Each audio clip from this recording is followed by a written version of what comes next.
Thanks again for joining us this weekend on CCX. Your morning cup of coffee may give you a necessary jolt, but it also might give you sticker shock. The price of coffee beans have skyrocketed. I spoke with a shop in Plymouth that says it's expensive to keep up. Customers are taking in the morning buzz at the Fox and Pantry in Plymouth, and many of them are regulars. Probably 1 to 2 times a week, or actually probably 2 to 3 times a week, to be honest. Jarrett Santori is a black coffee connoisseur.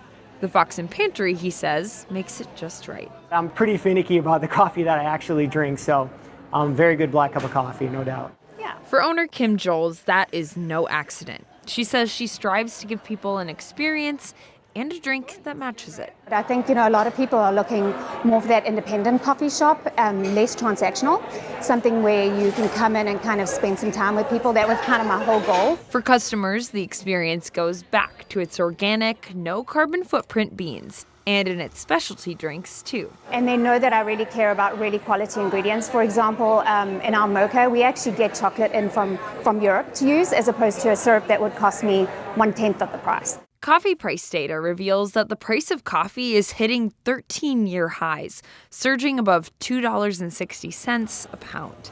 Conditions across the globe are partly to blame. Climate change is a big one. The disruptions in the weather patterns obviously affects every industry, but coffee particularly. Over the last year, that plus shipping costs have hit Joels directly. She says that business does its best to take on that price, but sometimes it has to carry over to the customer. Joel says they've just done it once. It's something that's very vulnerable as a business to increase prices. It's something that's so necessary if you're going to grow. But ultimately, for her and her customers, that quality is worth paying for. The Fox and Pantry business model is more than a coffee shop. It also offers cocktails, classes, and a boutique. Here's another item that may impact your pocketbook. Local cities approving maximum tax levies. Maple Grove approved its preliminary budget this week. It calls for the hire of 6 new full-time employees, including the hire of a deputy police chief. The city's tax levy is proposed to go up nearly 7%. For the average valued home in Maple Grove, it would be a city tax increase of about $70. According to city finance officials, Maple Grove's levy increase is actually lower than average.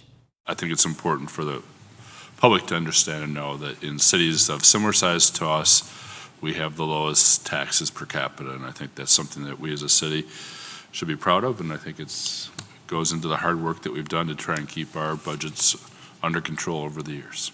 Largely driving increases in city budgets are costs of living adjustments and increases in health insurance costs. Local Vote 2024 is just around the corner, now less than 45 days until Election Day on November 5th. And the voting has already started. Early voting began on Friday. Every city hall in the CCX News viewing area offers early voting Monday through Friday. There will also be opportunities to vote on weekends starting Saturday, October 26th. Voters can also request mail-in absentee ballots if they plan to vote from home. Candidates have made their way to the CCX studios to record candidate statements. Among them, 2 council members in New Hope who are vying to become mayor. This weekend, we hear from candidates Jonathan London and John Elder. Hello, I am Jonathan London and I am running for the mayor of New Hope. I have been honored to serve on the City Council of New Hope for the last 10 years. I have resided in the city since 1976 and I have witnessed many changes. I was elected in 2014 to restore the city's vitality after years of decline. I have since introduced performance management reporting, smart objectives for directors and staff, introduced a 10-year rolling calendar street maintenance plan, revitalized the scattered site housing program, brought back the police annual report, and voted no on numerous tax increasing resolutions.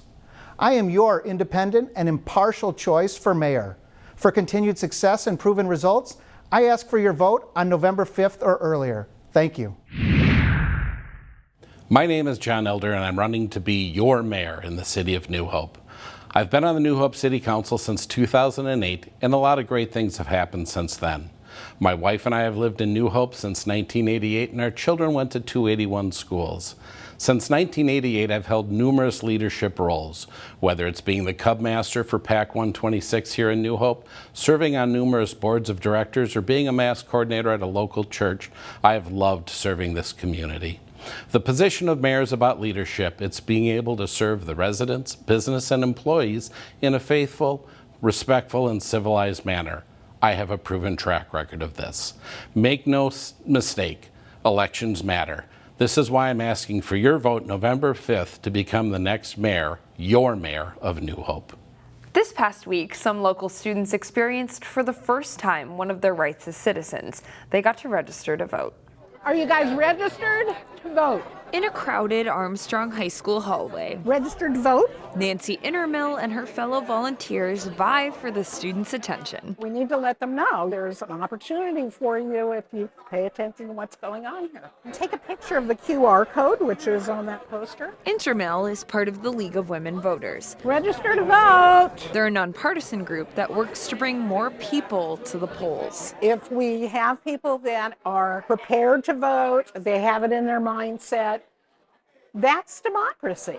And here at Armstrong, I can vote. Let's do it. Are you registered?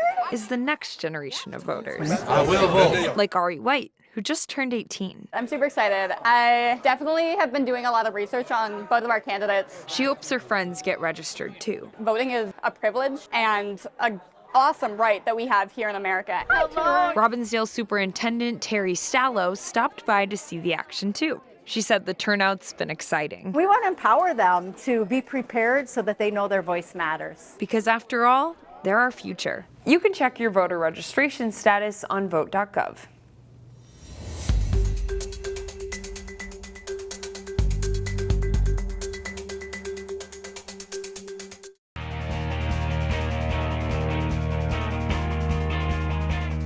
The Armstrong football team has been impressive early this season.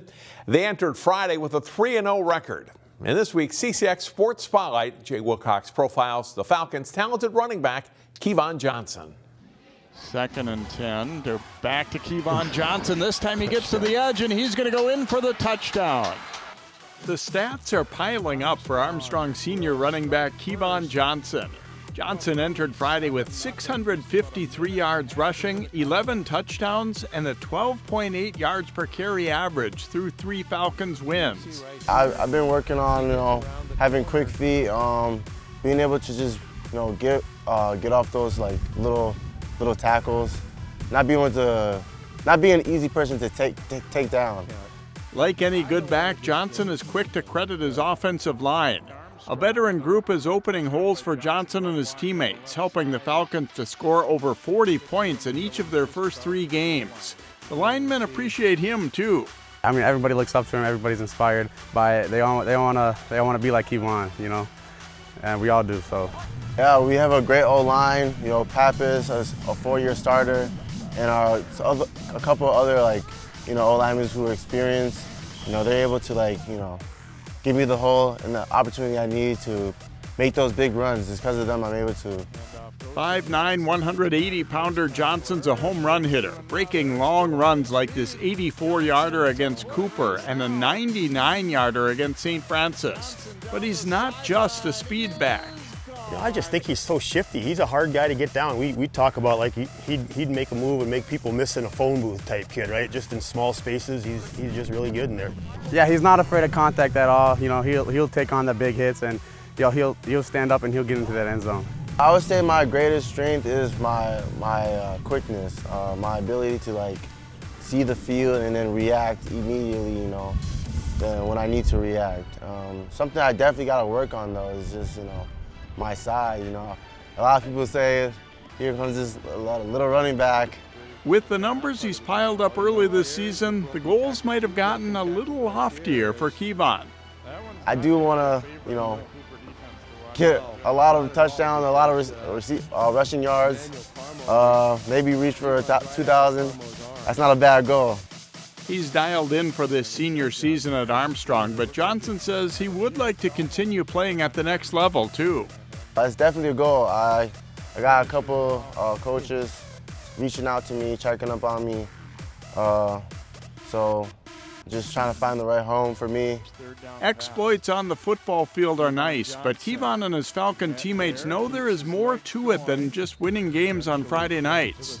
We see ourselves as leaders, so we always try to put on a good image in school, on the field, so other kids in the hallways or so, or the youth team can see us and see us as leaders and examples.